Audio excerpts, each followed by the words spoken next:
qui sont dans la boîte à dialogue au fur et à mesure de la présentation. Christella, qui dirige notre travail, n'est pas en bonne santé, elle n'a pas pu faire le déplacement. Et donc, nous pensons qu'elle va bientôt se rétablir et qu'on se reverra très bientôt avec elle. Elle sera bientôt disponible. Je vais vous faire donc un aperçu de travail avec World Pop, et particulièrement avec les outils que nous avons conçus, mais également le travail pertinent dans le cadre du programme Countdown. Pour commencer, nous avons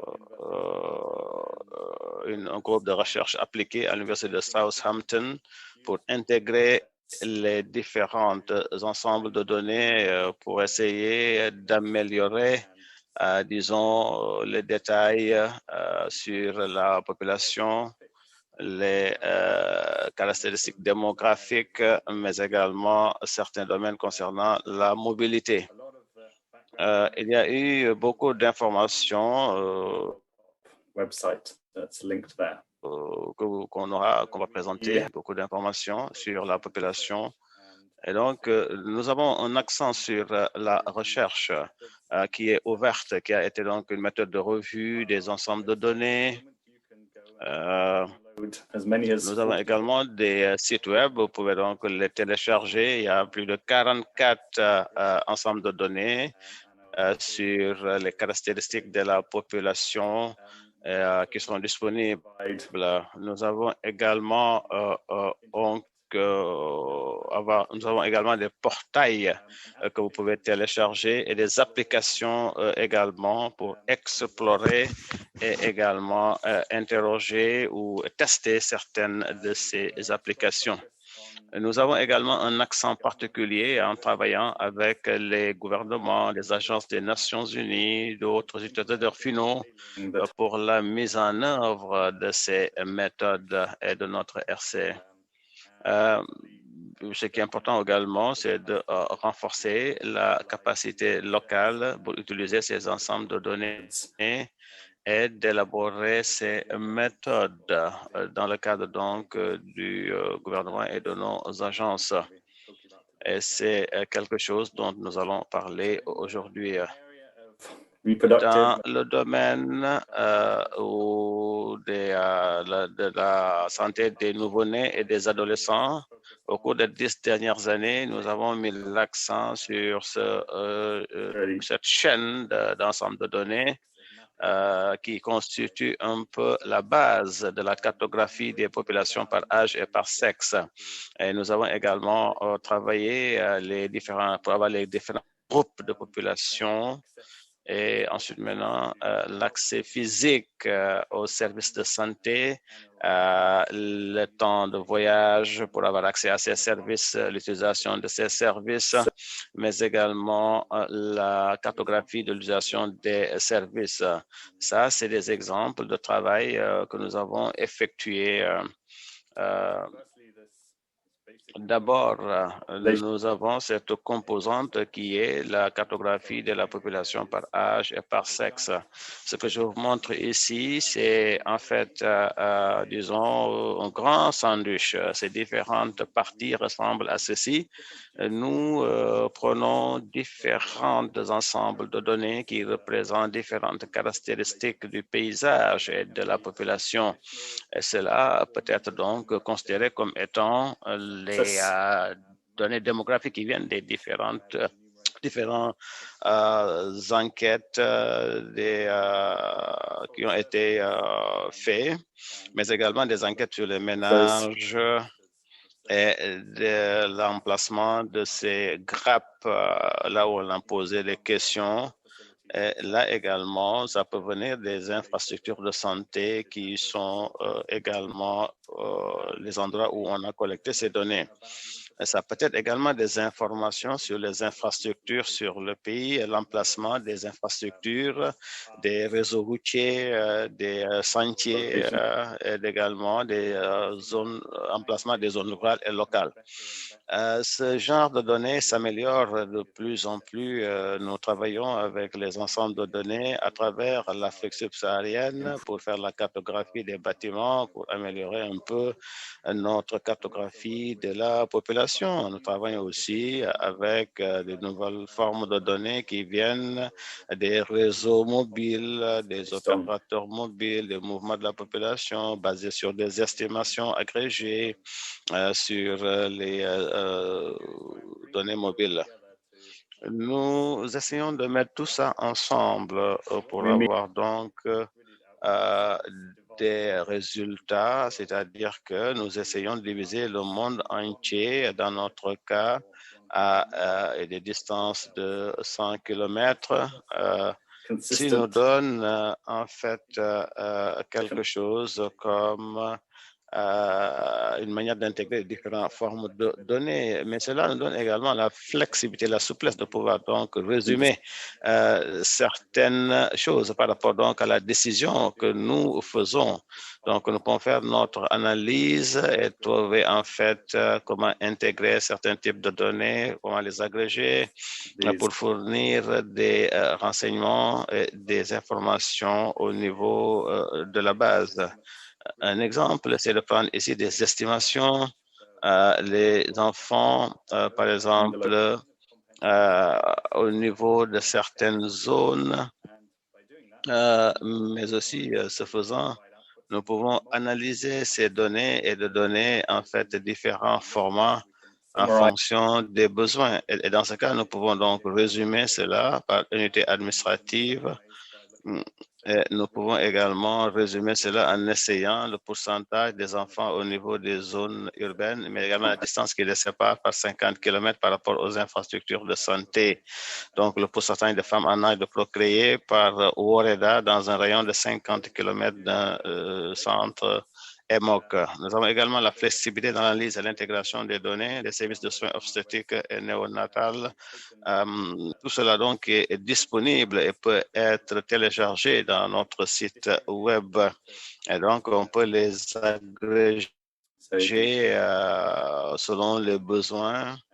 Donc, au nord de l'Inde, nous avons une estimation des populations par des cellules de 100 km en 2010, en 2020. Donc, nous avons utilisé ces données qui nous viennent des satellites, des cartographies satellitaires, et également avec les données géosatellitaires qui ont donné des informations sur les populations. Nous avons également apporté des sources de données sur la structure d'âge et de sexe. Ça peut venir également des enquêtes du ménage, des recensements au niveau des pays, mais également en utilisant les micro-data, les micro-données. Vous pouvez donc explorer certaines de ces ensembles de données, l'objectif étant d'essayer de voir en profondeur au niveau des inégalités infranationales. C'est ça l'objectif, d'essayer de voir ces inégalités infranationales. Nous avons fait un travail en termes de population pour travailler directement avec les bureaux statistiques nationaux, à travers donc le programme de Grid 3 avec des estimations, par exemple, lorsqu'il n'y a pas de recensement dans certains dans certains pays, il n'y a pas de recensement depuis 30 ans ou depuis 40 ans. Et donc, souvent, il faudrait donc faire une mise à jour de ces recensements. Donc, modélisation et cartographie des populations structurées par âge et sexe en l'absence de recensement. Pour chaque cellule de 100 mètres de grille, le total de la population, intervalle de confiance, structure par âge et sexe. Donc, cela nous donne peu une certitude sur la manière dont les données peuvent être accessibles. Je vais maintenant donner la parole à mon collègue Natalia qui a fait le travail sur la cartographie des grossesses et des naissances. Est-ce que vous m'entendez là-bas? Oui, je pense que donc, dans le cadre de notre travail, nous avons mis l'accent sur la cartographie des grossesses et des naissances. Diapo suivante, s'il vous plaît. Est-ce que je peux continuer? Pour faire cela, nous avons utilisé la cartographie de la population, comme vous l'avez dit tantôt, mais également en plus de l'identification de la structure par âge, identifier les femmes donc en âge de procréation, et également les données sur la fécondité. Nous avons pu identifier les femmes également en âge de procréation à 1 km² de distance en utilisant différents types de données sur la fécondité. Normalement, cela vient dans les unités administratives. Nous avons également pu cartographier les naissances en utilisant disons, des données qui viennent de l'Institut Goodmark. Nous avons donc pu identifier les grossesses où nous avons des données là, où nous avons des données de femmes qui ont perdu leur grossesse et d'avortement. Diapo suivante. Comme vous pouvez le voir ici, nous avons pu cartographier les naissances, les grossesses en haut et les grossesses en bas. Nous avons également les pays à faible ou revenus intermédiaires ou revenus faibles à un rayon de 1 km. En plus de cela également, nous avons utilisé certaines modélisations statistiques pour faire une catégorie des naissances chez les adolescents. Nous avons travaillé par exemple avec la Tanzanie, l'indice ici des femmes de moins de 16 ans qui ont donné naissance à des enfants. Au milieu, vous avez de 16 à 17 ans et vous avez également 18 à 19 ans qui est donc la partie C. La partie A est de 16 ans, la partie B 16 à 17 ans. Nous avons également beaucoup travaillé sur l'accessibilité, sur les indicateurs, et particulièrement l'accès aux services de santé. Nous avons utilisé également ce qu'on appelle ici la facilité de déplacement en surface avec l'Open Health Initiative dans les pays africains. Nous avons travaillé avec la communauté de l'Afrique de l'Est, plus en combinaison avec l'emplacement des infrastructures de santé. Nous avons pu identifier le temps de trajet vers les structures les plus proches et la facilité avec laquelle les gens peuvent voyager. Des enquêtes ont été faites également dans les îles du Pacifique. Nous avons utilisé le temps de déplacement vers les établissements de santé en marchant. Vous pouvez voir ici donc à votre droite et au milieu, vous pouvez voir donc les temps de voyage. Et on a pu également calculer cela, la proportion donc de femmes en état de grossesse donc qui font 2 heures de voyage pour aller vers un hôpital. Ça, c'est publié dans notre rapport sur l'état au niveau de l'état du Pacifique concernant la santé de la reproductive maternelle pour les nouveau-nés, la SRMIA. Donc, en plus de cela également, nous avons fait la cartographie des durées des déplacements vers les hôpitaux, les centres de santé, les cliniques et les postes de santé ou les dispensaires.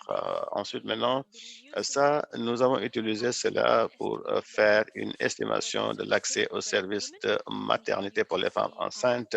Et là, vous verrez que sur la gauche, nous avons le temps de voyage aux infrastructures de santé pour les femmes enceintes. Et avec ces deux, nous avons donc travaillé pour mesurer un peu la disponibilité, l'accessibilité géographique aux services de santé et des services maternels. Et ici, nous avons regardé en fait évaluer les indicateurs internationaux à différentes échelles. Nous avons en haut une cible qui est une structure complète pour 500 000 habitants. Et en bas, nous avons donc un objectif d'avoir au moins 80% des grossesses localisées à environ 2 heures de l'hôpital le plus proche. Ici, ce que nous avons fait, c'est que nous avons essayé de voir les différents niveaux administratifs. Nous avons un niveau national dans le premier niveau administratif et le deuxième niveau administratif, et comme on peut le voir, au niveau national, tous les pays n'ont pas atteint les cibles. Si vous regardez un peu dans les différents niveaux administratifs, vous pouvez voir donc qu'il y a beaucoup de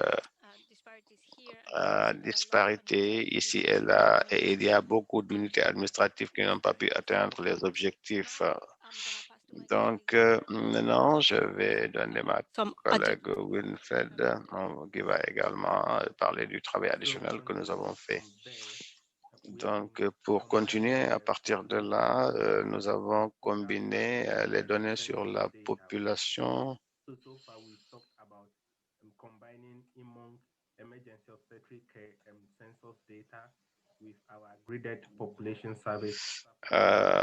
Inégalité spatiale en matière d'assistance qualifiée à l'accouchement au Ghana.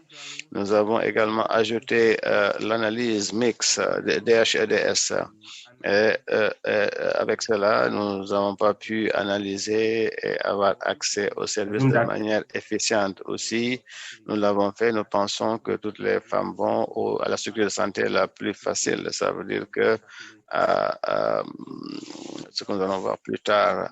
Donc, dans cet exemple, nous avons pris des exemples sur les infrastructures de santé. Beaucoup d'études nous montrent en fait ce qui se passe par rapport donc au déplacement vers les infrastructures de santé. Dans cet exemple, nous avons accès à certaines données qui montrent exactement où se situent les infrastructures de santé et comment ont été utilisées pour les femmes qui donnent naissance. Nous avons combiné cela avec les soins de santé obstétrique et néonatale au Ghana. Nous avons donc pu savoir le terme de qualité disponible pour les femmes. Et en plus de cela, nous avons également compris le nombre ou la qualité des services disponibles pour les femmes, mais également quantifier le temps de trajet des déplacements vers ces déplacements de santé. Nous avons pu donc identifier les postes de santé et pour faire donc les probabilités d'une femme à avoir un accouchement assisté par un personnel de santé. Cela est important parce que, encore une fois, l'accouchement n'a pas lieu n'importe où et n'importe quand. Elle ne doit pas se faire comme ça. Donc, si on utilise cette infraction, nous pouvons donc voir dans cet exemple que nous avons pu utiliser ces ensembles de données pour voir les données sur les infrastructures de santé, mais également les déplacements vers ces infrastructures de santé lors de l'accouchement et la probabilité pour les femmes puissent avoir une femme spécialisée en accouchement qui peut les aider lors de l'accouchement. Donc, le temps de trajet vers les établissements de santé est important. Les établissements de santé offrant des services d'accouchement et les hôpitaux offrant des soins secondaires. Tout cela permet aux femmes d'accoucher dans les normes. Une autre analyse que nous avons faite, une analyse de routine, c'est sur les naissances. Distance de déplacement prévue vers tout établissement de santé offrant des services d'accouchement. Alors, où est-ce que les femmes peuvent aller pour accoucher? Encore une fois, on a vu que toutes les femmes peuvent donner naissance à l'infrastructure de santé la plus proche. Mais si vous regardez les infrastructures de santé, dans ce cas, nous avons pu les registres qui étaient déjà dans le logiciel au Ghana. Nous avons pris ces données et à partir de ces données primaires, nous avons pu savoir toutes les infrastructures dans lesquelles il y a la possibilité d'accoucher, mais également où les femmes peuvent aller sans pour autant perdre en sécurité et garder leur vie privée en toute confidentialité. On a pu quantifier les services qui sont sur place et où est-ce qu'ils sont passés et pourquoi ils n'ont pas allé dans tel ou tel autre service. Nous pensons que les femmes voyagent environ 5 km de plus pour aller dans certaines infrastructures de santé où elles peuvent accoucher. Et les femmes rurales pouvaient faire plus que les femmes urbaines. Encore une fois, nous avons pu quantifier la distance parce que nous savons, par exemple, là où les femmes allaient, 5 à 6 femmes sur 10 donc, ne voulaient pas aller dans l'hôpital ou dans le poste de santé le plus proche, mais aller dans d'autres endroits. Donc, ça veut dire que le premier point ici est que souvent, il faudrait faire en sorte que l'on comprenne pourquoi les femmes voyagent de petites distances pour aller accoucher et pourquoi souvent elles préfèrent aller ailleurs et non pas dans l'hôpital le plus proche. Idéalement, on essaie de voir quelle est la distance. Donc, quelquefois, c'est beaucoup plus long. Et le troisième point, c'est de voir la tendance en matière de trajet de voyage pour accoucher. Cela nous montre un peu l'analyse sur à peu près 20 000 femmes qui, à partir des données de routine, essaient de voir d'où elles viennent. Et à partir donc de ces analyses de routine, donc, on a essayé de voir la tendance des déplacements et nous essayons d'orienter les services pour améliorer les services en matière de santé ou bien en matière d'accouchement. C'est simplement la tendance. Mais au-delà de cela, nous avons fait un modèle d'interaction. Nous avons combiné ces données avec les populations. Encore une fois, on les a mis en phase avec les services obstétriques pour voir un peu la probabilité de ces femmes de donner naissance à un certain endroit, prenant en compte la demande de services de la communauté d'où elles viennent, la distance entre leur communauté et l'infrastructure de santé où elles sont allées, et également que nous avons calculé, mais aussi la qualité des soins qui leur sont offerts au niveau de l'hôpital, parce que, encore une fois, nous savons pourquoi elles sont allées là-bas. On a pu donc modéliser cela par rapport donc à la demande de service et la distance entre le lieu de résidence de la femme et le lieu de déplacement pour l'accouchement et le trajet qui a été fait. Merci.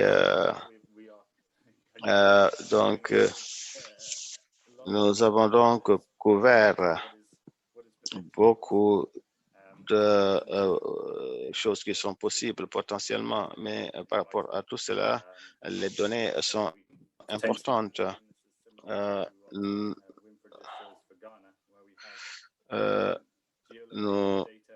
avons des données localisées, par exemple, dans les enquêtes de maison.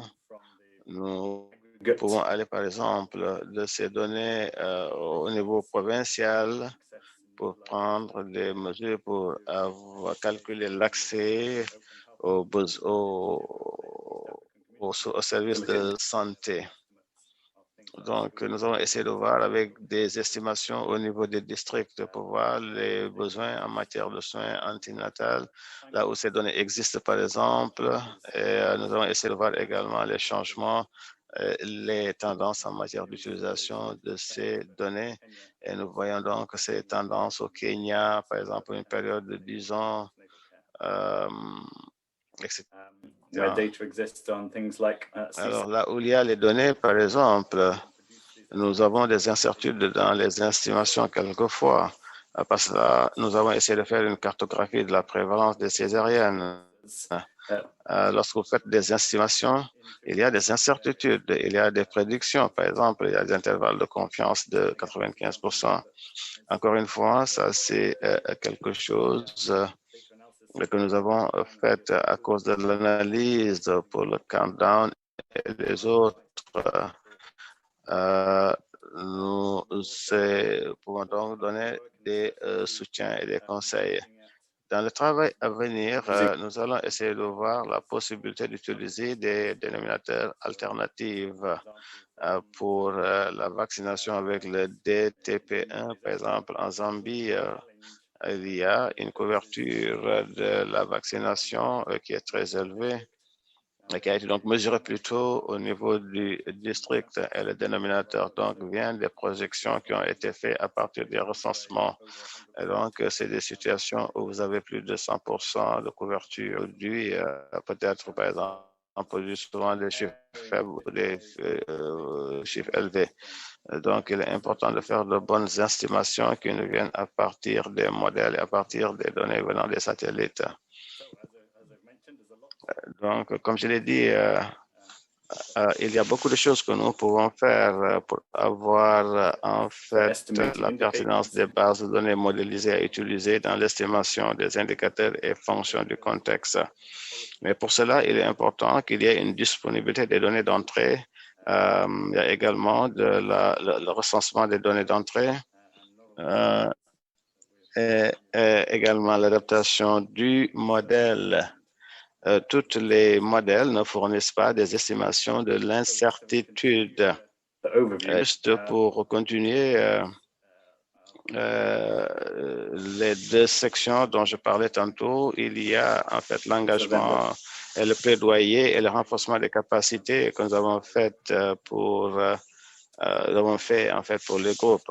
Ce genre d'ensemble de données en fait, est un moyen de commencer à aider pour avoir des rapports internationaux et également aider avec des indicateurs, avec des matrices et des stratégies pour avoir accès aux mortalités en matière de services dans les services de santé.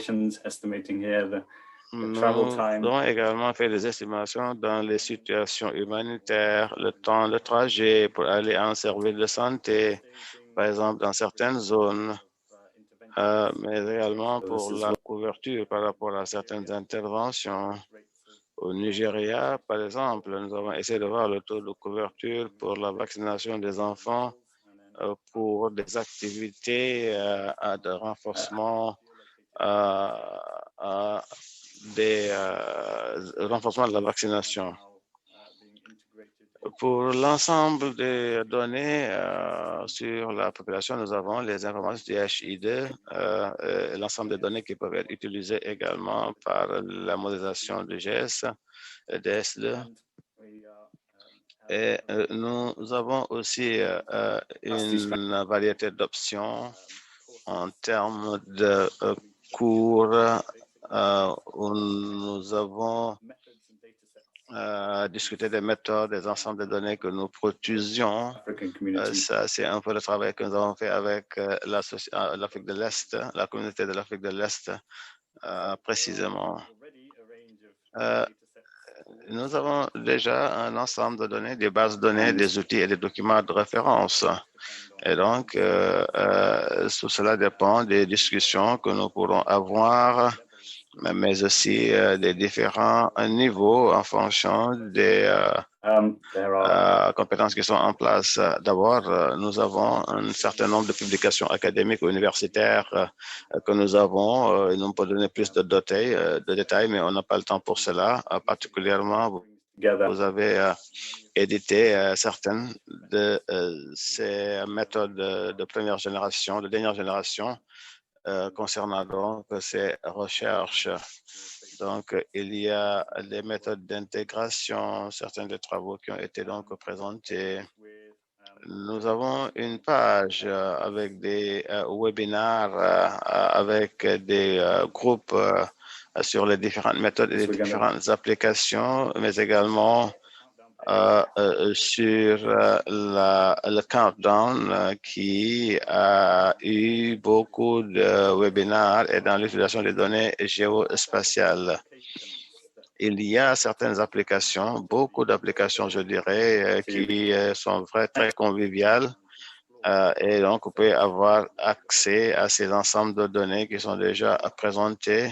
Donc, cela comprend, par exemple, sur la base de notre portail, vous pouvez explorer le recensement de la population, les ensembles de données, mais similairement avec la structure par sexe, la structure démographique. Vous pouvez également inclure certains travaux qui sont présentés sur les estimations de la population en Zambie avec les dénominateurs pour définir les domaines clés avec ces différentes estimations.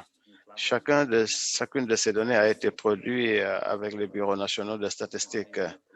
Et donc, l'objectif de travailler est de travailler en étroite collaboration avec les utilisateurs finaux pour pouvoir donc utiliser les données les plus récentes. Nous avons aussi, il y a un besoin de produire, par exemple, des estimations rapides en matière de population. Nous avons accès à des ensembles de données avec les données sur le recensement que nous pourrons partager. Il nous faut, par exemple, faire une estimation ou données d'enquête et pour avoir des informations sur les populations, sur les unités, sur les foyers ou bien sur les unités d'habitation. Dans notre site web, il y a, comme je l'ai dit, beaucoup de ces ensembles de données qui sont disponibles pour être téléchargés. Il y a, par exemple, des informations dans le système de format d'information géographique, mais cela vient également avec d'autres types de formats. Donc, vous pouvez être, si vous êtes familier avec le système d'information géographique, alors cela peut vous donner, par exemple, beaucoup de fichiers sur les estimations des populations. Nous avons également notre recueil sur les estimations en matière de données de population, toute une documentation sur les références. Et également, pour la partie la plus technique, pour ceux d'entre vous qui sont très familiers avec les programmes, avec les systèmes d'information géographique, vous pouvez aller dans ce logiciel avec les systèmes d'information géographique pour télécharger l'accès à ces données géospatiales que je viens de présenter. Et donc, pour l'aspect technique, il y a des codes également qu'on peut utiliser pour produire ces ensembles de données. Cela également est disponible pour téléchargement. Il y a des questions que l'on pose fréquemment, questions fréquemment posées en utilisant ces données, en téléchargeant ces données, quel type de logiciel devons-nous avoir besoin pour y accéder. Et maintenant, qu'est-ce qui vient après en termes de travail que nous allons faire en général dans ce domaine? Nous allons continuer à affiner certaines de ces méthodes, des ensembles de données que nous produisons. Nous avons donc, il faut améliorer la cartographie des femmes en âge de procréer, des naissances, des grossesses, tester donc différentes méthodes de produire ces dénominateurs, pouvoir par exemple développer des analyses multifactorielles, qualité, accès, démographie, facteurs push-pull, les facteurs attractifs, intégration des données sur la mobilité, également évaluer les besoins en matière de services internationaux, modernisation, dotation en personnel, nouvelles infrastructures, cartographie et modélisation de nouveaux paramètres, une évaluation plus large des facteurs déterminants, évaluer l'impact de la COVID sur les services. Donc, on a besoin de ces métadonnées et de la documentation, les livres de méthode, sensibilisation et utilisation, comment faire des vidéos et développer des sites web.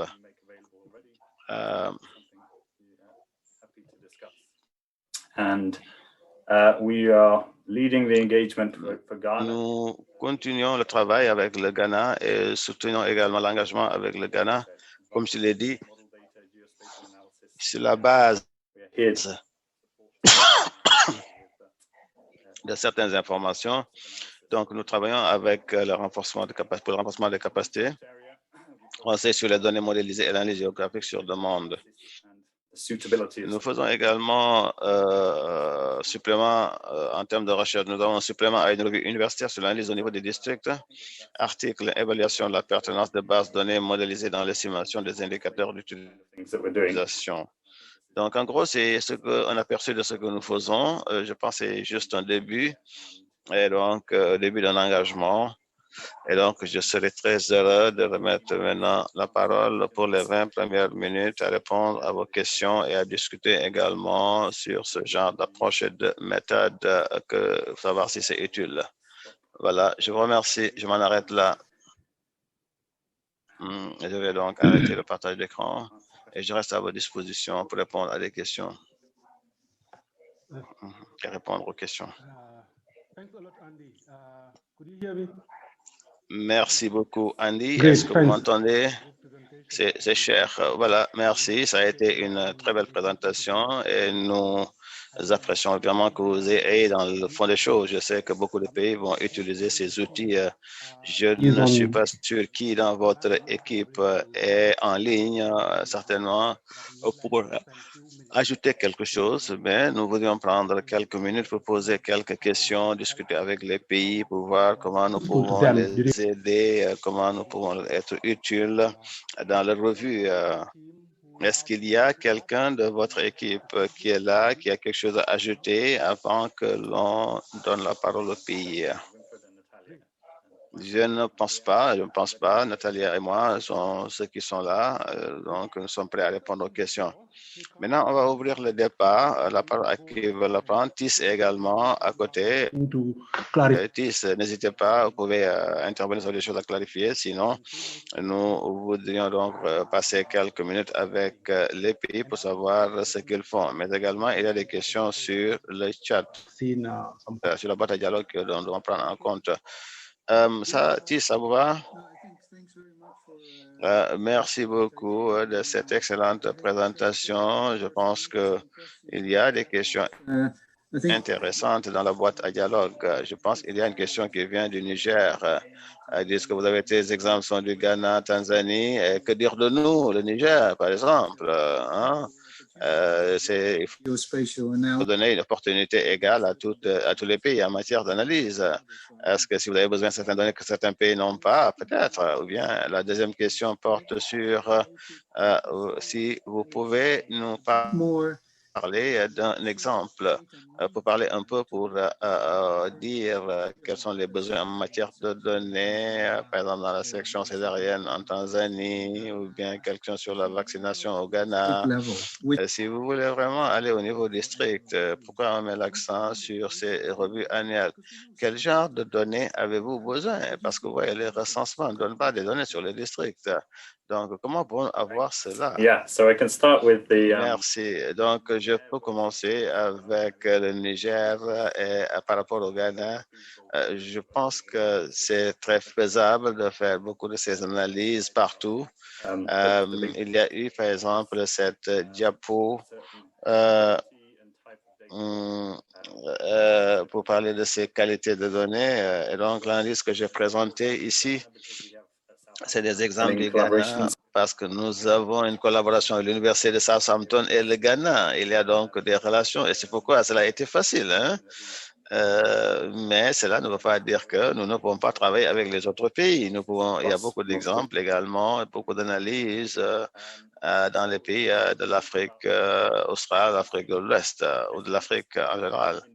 Maintenant, concernant les estimations ou les indicateurs au niveau district, par exemple, qu'est-ce qui a été fait, par exemple, dans la section césarienne pour la Tanzanie. Nous pensons que les enquêtes démographiques ne sont pas destinées à faire des échantillons, ce qui se passe au niveau des districts. Donc, l'échantillonnage, c'est vraiment souvent entre le niveau urbain et le niveau rural. Au cours des 10 dernières années, il y a eu beaucoup de développement dans l'approche en modélisation des statistiques. Ils ont commencé, par exemple, dans les mines où on a essayé donc de trouver pourquoi vous pouvez chercher de l'or alors que vous ne pouvez chercher que dans certains endroits.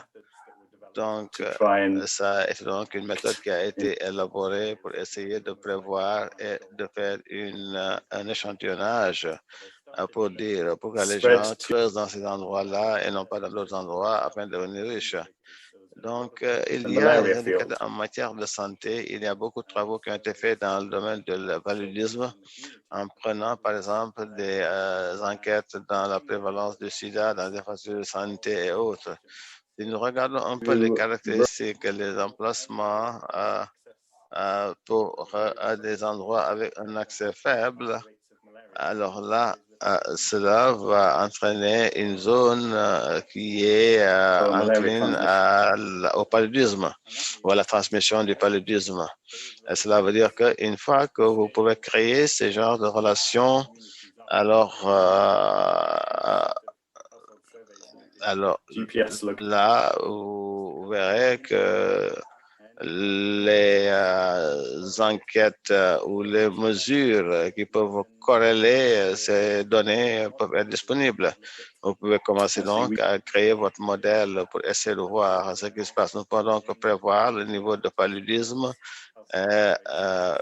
Bien sûr, si nous faisons cette enquête sur les ménages, à travers les années, cela peut nous montrer que cela peut être fait et nous avons commencé à étendre cela vers d'autres indicateurs. Donc, des choses comme je viens de vous dire dans la césarienne ou bien assistance ou bien accouchement assisté par une personne, par un personnel de santé qualifié, ça également, c'est des indicateurs qui nous indiquent le temps de trajet souvent que les femmes prennent pour aller dans certains endroits. Nous pouvons faire des prévisions. Également, ce qui est important, c'est que c'est là où la mesure de l'incertitude est importante. Nous pouvons aller, nous pouvons produire des estimations au niveau des districts, mais il y a des intervalles de confiance. Et ces endroits qui ont en fait très peu de données peuvent s'insérer dans le modèle, mais avec un taux d'incertitude très élevé. Donc, cela veut dire qu'il nous faut avoir certaines preuves et donner des estimations au niveau des districts. Et donc, je pense que nous pouvons mettre ensemble, quelque chose que l'on peut mettre ensemble, c'est d'avoir des webinaires pour discuter ces processus en détail. Il y a déjà certains documents académiques qui sont déjà disponibles, mais devons aller étape par étape. Je ne sais pas si Nathalie aimerait ajouter quelque chose.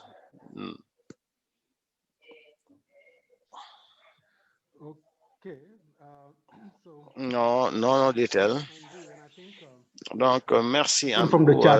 Je pense que même dans la boîte à dialogue, il y a de très bonnes questions.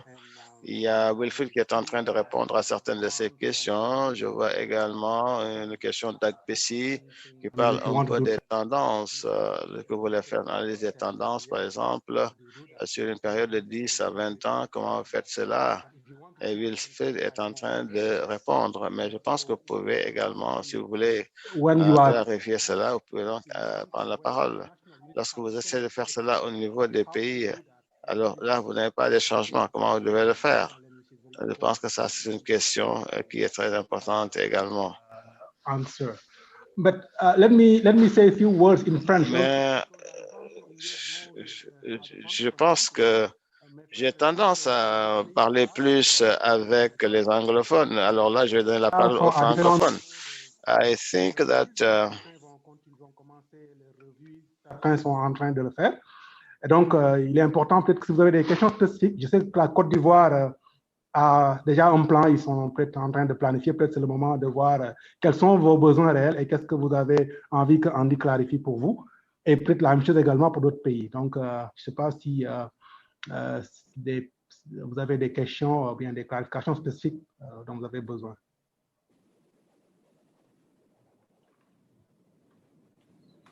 Côte d'Ivoire, ça va? Burkina Faso, Niger, ça va? All right. Allô? Oui, allez-y, Boubacar. Bonjour, c'est Aboubacar. Je me présente, je suis l'officier de liaison pour le mécanisme de financement mondial JFF, ici au Niger. Merci d'abord pour ces présentations qui nous ont été faites, qui sont très utiles en matière de santé de la mère et de l'enfant. Je pense que j'avais posé une question dont j'ai déjà reçu une réponse parce que j'ai vu que presque toutes les analyses sont centrées vers des pays anglophones. Et je sais qu'en matière surtout de fécondité et d'accouchement, ici au Niger, je pense qu'on est champion hein, en matière vraiment de fécondité et de tous ces problèmes qui ont été soulevés par-ci, par-là. Et je me demande alors, on a besoin quand même que ce genre de type d'analyse qui ont servi d'étude de cas dans les pays anglophones soient réalisés dans nos pays parce que pour parler des différents thèmes qui ont été développés, d'abord en matière de recensement, je pense pas, nous on n'a pas un problème de recensement général de la population, je pense qu'on arrive quand même à répéter vraiment l'exercice presque tous les 10 ans. Le dernier recensement général de la population date de 2012. Donc, le reste des années, nous faisons des projections pour les populations. Mais quand même, en matière de naissance et d'accouchement, je pense qu'il y a lieu que vraiment une collaboration s'établit entre vraiment les experts qui viennent de nous faire cette présentation pour que quand même nous puissions améliorer surtout les données que nous recueillons du niveau périphérique district jusqu'au niveau national. Malgré qu'aujourd'hui, on a une plateforme, le DNS2, qui est là, mais dont la fonctionnalité jusqu'à présent demeure un peu faible. Donc, je me dis que alors, quel type de relation ou qu'est-ce qu'on peut faire pour quand même tisser une collaboration avec les experts pour que le Niger aussi fait partie quand même de ces différentes analyses très pertinentes aujourd'hui qui va nous aider vraiment à améliorer nos indicateurs en matière surtout démographique, mais aussi en matière de santé de la mère et de l'enfant. Merci beaucoup. Merci beaucoup, Aboubakar. Je pense que Andy a pris note de vos préoccupations, comment réellement être plus concret, engagé avec les pays. Alors, je sais que j'avais parlé de la Côte d'Ivoire, d'autres pays, mais s'il n'y a pas de questions, je pense que I think the question that they raised on the chat are very important to address. Je pense que la question qui est soulevée dans la boîte à dialogue est très importante. Peut-être Andy peut en répondre, mais également le point sur l'engagement concret avec le Niger et les autres pays francophones également est important. Cela est ouvert. Et nous pensons que l'équipe est là et que l'équipe est engagée et disponible pour travailler avec tous les pays et pouvoir donc les aider. Mais je vais laisser la parole à Andy, peut-être répondre à cette question qui a été posée sur le chat et celle qui a été posée par le monsieur du Niger, Aboubakar.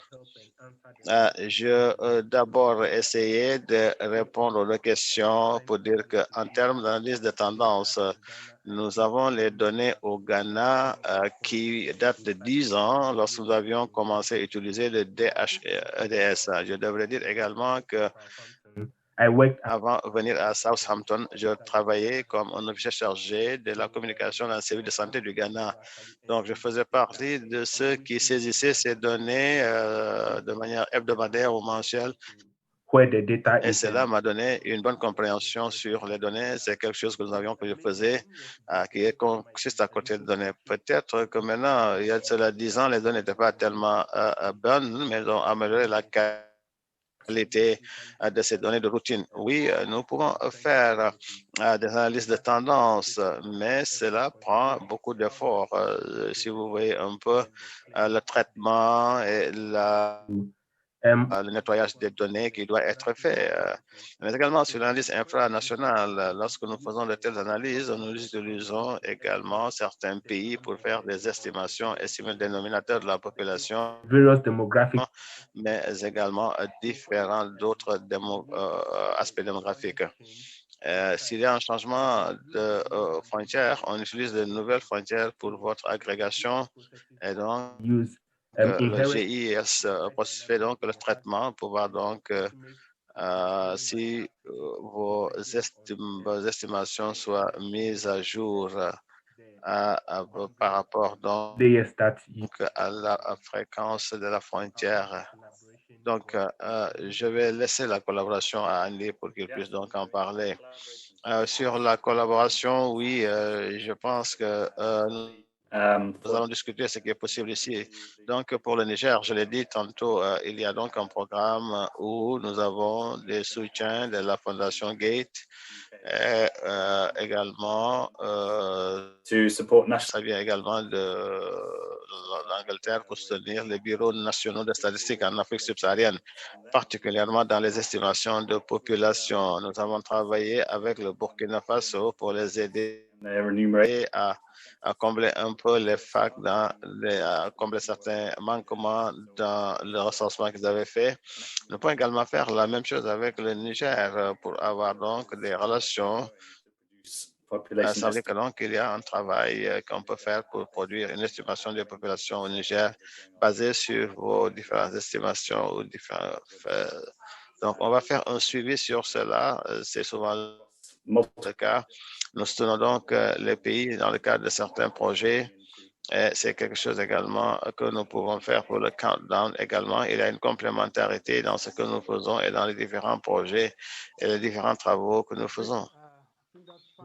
Voilà, c'est bon. Nous avons également une question qui nous vient de SED. Merci beaucoup de cette présentation. J'ai vu sur la diapo sur l'enforcement des capacités pour le Kenya et Tanzanie et le Ghana. Je voudrais savoir si c'est quelque chose à venir ou bien c'est quelque chose qui a déjà eu lieu. Je voulais juste savoir. Ça, c'est pour le Kenya et le Ghana. Je pense que c'est sur le point de démarrer. Natalia, peut-être, pourrait parler de ce qu'elle a déjà fait pour le Kenya. Je pense que vous êtes beaucoup plus impliqué pour le Ghana. Je pense que pour le renforcement de capacité qu'on a fait antérieurement, nous avons pour le countdown, nous avons fait une formation sur le SIG, Système d'information géographique. Nous avons également fait Stata, information sur Stata. Donc, ça a été une présentation sur le SIG. Également, ça a été on a fait également une autre présentation pour l'introduction de Stata. Ce que nous essayons de faire aujourd'hui, c'est de préparer certains de ces matériaux qu'on pourrait rendre disponibles pour qu'ils puissent avoir donc des exercices en ligne, tutoriels, des exercices tutoriels en ligne. Et donc, je voudrais mentionner, dire que maintenant, si nous voulons faire des exercices avec un tutorat qui soit disponible, un sujet particulier, nous pourrons en fait discuter pour voir ensemble les choses qu'on peut faire sur lesquelles on peut fournir une formation. Oui, nous allons faire ici le SIG, mais nous allons voir la possibilité d'avoir un mode d'accessibilité pour calculer le temps de déplacement, le trajet de déplacement, pour aider les infrastructures de santé, mais également comment intégrer les données sur les grossesses des populations. Il y a en fait un certain nombre de choses dont on a déjà réfléchi, mais ça donne une idée sur les choses. Si vous avez une idée sur les choses qui pourraient vous être utiles, alors on pourrait en discuter et nous allons les intégrer pour l'avenir. Oui, c'est bien, mais ce que je voudrais savoir est qui sont les cibles qui mènent cela. Je suis là, je vais partir de l'équipe Countdown, mais je ne sais pas trop, c'est pourquoi je pose la question. Donc, si c'est quelque chose qui va venir, peut-être il nous faut avoir beaucoup d'informations sur cela. Mais nous sommes très inconscients, nous sommes très conscients de ces efforts qui sont en train d'être faits. Donc, je voudrais savoir comment cela est organisé afin que l'on puisse en faire partie ou faire partie du processus à temps. Si vous pouvez me donner un peu plus d'informations sur cela, ça me ferait beaucoup plaisir, Wilfred.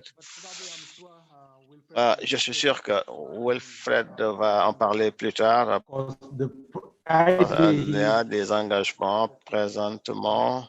L'idée est que nous avons the Southampton team have a very strong team working in l'équipe de Southampton est une équipe très forte qui travaille dans beaucoup de pays.